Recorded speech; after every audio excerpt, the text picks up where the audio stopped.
बिस्मिल्लाहिर्रहमानिर्रहीम अस्सलाम वालेकुम। जैकब न्यूज़ सां मां आहियां आबिद अली मंगरियो।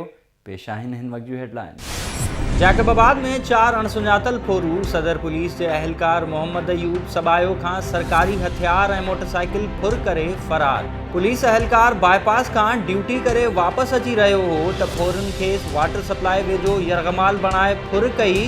वाक़े बाद पुलिस शरीफ कॉलोनी के कड़ो चाढ़े वरतो। शक की बुनियाद ते 5 ॼणा गिरफ्तार। SSP बशीर अहमद गिरोही पुलिस एहलकार के मुअत्तल करे। जैकबाबाद में कोरोना जा 4 नवा केस ज़ाहिर थियण बाद अंग 94 थी वियो।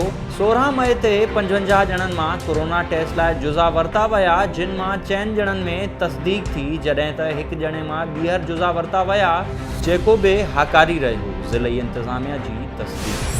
मुख्तियारकार ठुल दीदार कंडरानी जो वालिद अगूणो मुख्तियारकार अबू बकर खान कंडरानी डिघो अरसो बीमार रहण बाद लाडाणो करे वियो, जॾहिं त जैकबाबाद में पाकिस्तान पीपल्स पार्टी शहीद भुट्टो के ज़िले जैकबाबाद के सदर नदीम अहमद कुरैशी की वालिदा भी डिघो अरसो बीमार रहण बाद लाडाणो करे वई। मुख्तियारकार ठुल के वालिद नदीम अहमद कुरैशी की वालदा की वफ़ात ते शहर के सियासी समाजी मजहबी तोड़े कारोबारी धुरिन पारां दुख जो इज़हार।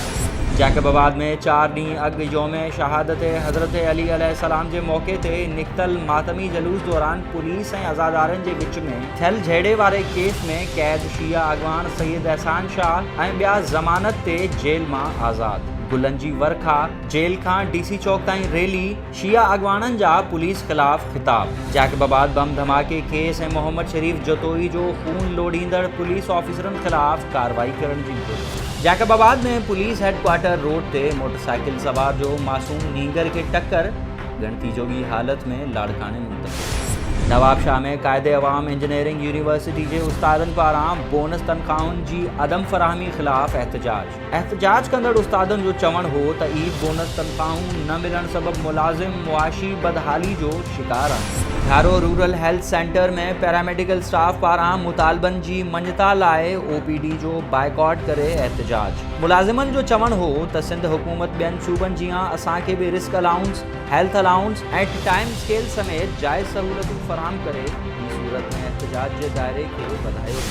मटियारी वेझो दीनार शाख ते फौजी एहलकार के कुटुंब सां हादसो, मासूम ॿारनि ऐं औरतन सूधो, 7 ॼणा ज़ख्मी। फौजी एहलकार यासीन मलाह पंहिंजे कुटुंब सां अटक वञी रहियो हो त हादसो। दरिया खान मरी घर सां अणसुञातल चोर अब्दुल लतीफ़ ख़ास खैली, भूरो ख़ास खैली ऐं गुलशेर ख़ास खैली जे घरनि जूं छितियूं टोड़े 8 तोला सोन, 2.5 लाख रुपया रोक रक़म, 1 अदद बंदूक ऐं कपड़न के 20 जोड़न समेत ॿियो कीमती सामान खणी फरार।